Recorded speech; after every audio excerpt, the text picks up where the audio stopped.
When I interviewed for this job, they told me there was a green that needed some attention and that the club was thinking about some minor adjustments to the south course. But in the last 2 years, we faced dead grass, a new pool that needed landscaping, a complete redo of the south course, and a new maintenance building. And to top it all off, the worst flooding in 20 years. The world outside our gates has begun to unravel, but we are in good shape. We are anticipating weathering this economy without permanent damage. In fact, we are preparing for a robust season tempered with careful planning. I'm Brian Morrison. And I'm Sam McKenzie. I'm Roger Cole. I'm Russell Rashino. Those stories and me today on 16 Minutes. Our new maintenance building is just great. We now have enough space to properly store all of our equipment and stage daily operations. It also has a few creature comforts that are rare to find in grounds buildings, but the best part is that the roof doesn't leak every time it rains. Pedro Bracinio, our head mechanic, has the room he needs to keep all of our equipment in top shape. Scott Ganawea, our South Course Superintendent, and Kirk Spieth, our North Course Superintendent, now have the space they need to plan and organize all the day's activities. So now that we are settled in and the grass is growing, the South Course is open, it does seem a bit boring around here, considering when I arrived and saw the 18th green for the first time and knew it was mine, my stomach turned. I've seen that much dead grass before, but only on purpose. But with some tender loving care and the proper maintenance schedule, we soon managed to return the green to proper health. This team has been busy not only with the daily challenges of golf course maintenance, but we also did a little tweaking to the South Course that was widely embraced by the membership. That was right after the landscaping of the pool, which is cared for by Kit, our horticulturist who keeps this place beautiful. But there are forces stronger than the grounds committee that dictate the work of the grounds crew. All of the hours and effort that went into construction, planting, caring for the grounds can be erased by a few days of endless rain and a creek that overflows. Finally, the sun came back, we cleaned up and started our new project, constructing a new 22,000 square foot maintenance building. I am confident that 2009 will be a great season, but one thing I've learned at Olympia Fields, nothing is predictable. As you know, the club's financial year runs from April 1st to March 31st. And for the fiscal year ending March 31st, 2009, we had an outstanding year. The details are available in our annual financial report. That is not to say this economy has been easy on the club. Not at all. But our finance committee, our board, and our management team have all worked to mitigate the negative effects and create a model for the club to operate within.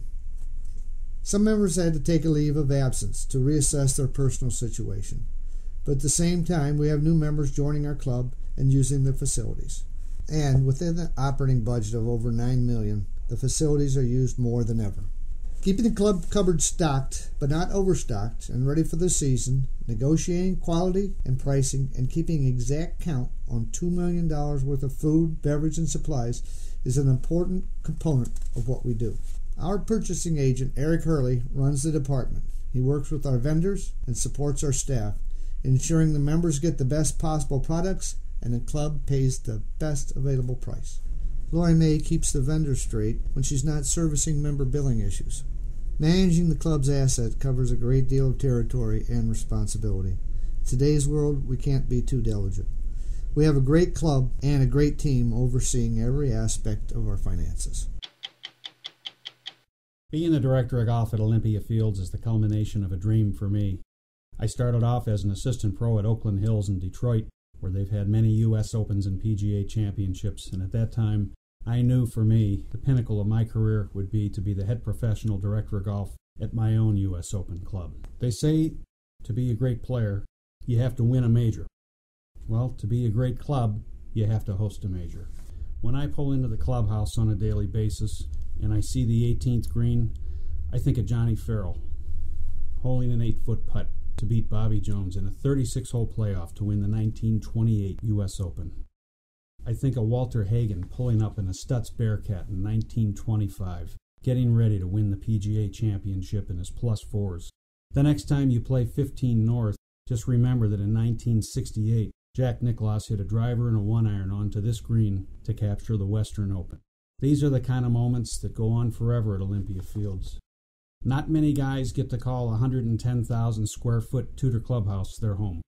I love to walk through the lobby and look at the trophy case and reminisce with all the great people of the past, Alonzo Stagg, Carol Mann, all the memorabilia from the Western Opens, Jim Furyk's scorecards. You're part of something special. Maybe it's my way of being a part of golf history.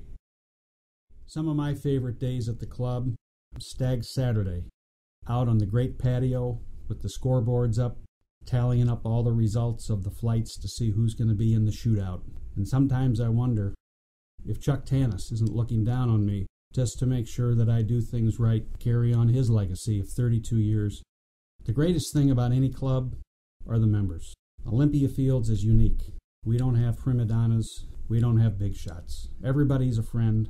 Everybody wants to have a good time and play golf. How much better can it get than that? One of the great things that I like to do, and something that you should do for yourself someday, is to come out to the club on a summer night around 7 o'clock, jump in a cart, and take a ride around the golf courses. It's really a neat experience to sit on top of the hill on 2 South and watch the shadows of our great trees grow taller across the fairways and the bunkers and the green. It's a really neat thing to drive out to the top of the hill on 3 North and look down over the valley and back up to the green, thinking of all the great shots that the heroes of the past have hit, and Tom Watson's eagle in 2003 in the first round of the U.S. Open. Whenever I stand on the tee of the 14th hole of the North Course, I still marvel at the work of Willie Park Jr. What a genius those great old architects were. Who would have ever thought to run a hole down the hill, along a creek, with another creek crossing over the front to a huge elevated green? These old masters of the past have left their fingerprints all over Olympia Fields, and it's our privilege to be a part of it every day. I wouldn't have any success at what I do without a great cast to work with. My associate head professional, Doug Farrell, heading up all of our outside operations, along with Tony Korwowski, the new ringleader of the caddies, following in the footsteps of some of our previous caddy masters like Kevin Labriola, who's brought a lot of credit to our club. And speaking of credit to our club, how about Sam McKenzie? I've been here for 9 years, and I can tell you the courses have never been in better shape. Another way that Sam has brought credit to our club was his winning of the National Golf Superintendent of the Year award by his association.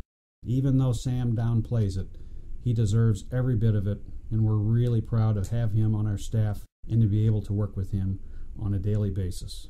I hope you've enjoyed some of my musings. You know, it's an awful lot of fun to be a golf professional at Olympia Fields Country Club. Thanks a lot and have a great year.